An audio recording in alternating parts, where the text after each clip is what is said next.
তোমরা?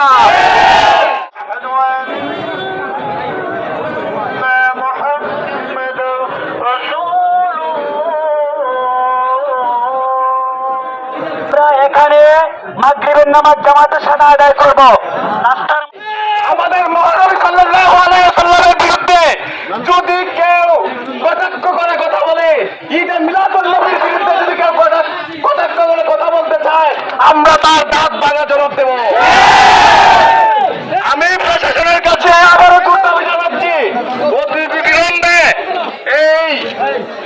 এই মোহাম্মদী টেরাসের মালিককে সবার সামনে এসে জনসমক্ষে এসে ক্ষমা চাইতে হবে। আমরা আমাদের আন্দোলন অব্যাহত রাখবো যতক্ষণ পর্যন্ত সে ক্ষমা না চায়। আমরা স্বৈরাচারকে এই দেশে বিতাড়িত করেছি, ঈদে মিলাদুন নবীকে বিতাড়িত করার জন্য নয়।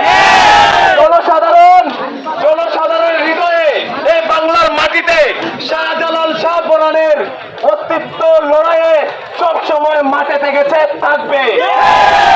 আবারও বলে দিতে চাই, প্রশাসনরা এখনো যারা নীরব আছেন তার সাথে কন্ট্যাক্ট করে এখানে জনসম্মুখে ক্ষমার ব্যবস্থা করেন। অপরাধ করেছে সে সবার সামনে এসে এখানে ক্ষমা চাইতে হবে। নাম্বার আমরা এখানে মাগরিবের নামাজ জামাতের সাথে আদায় করব। রাস্তার মধ্যে সে যতক্ষণ আসবে না আমাদের কর্মসূচি, আমাদের অবস্থান এখানেই থাকবে। নবীকে নিয়ে কটাক্ষ করলে রক্ত দিতে প্রস্তুত আছো কিনা তোমরা?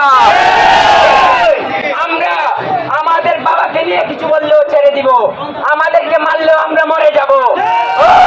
আমাদের শহীদ বারুদি রক্ত দিয়েছে, মরে গিয়েছে, আমরাও মরে যাব। আমার দয়াল নবীকে নিয়ে কটাক্ষ করার কারণে এক পাও সরব না। আমরা রাজপথে রাস্তায় মাগরিবের নামাজ আদায় করবো ইনশাআল্লাহ।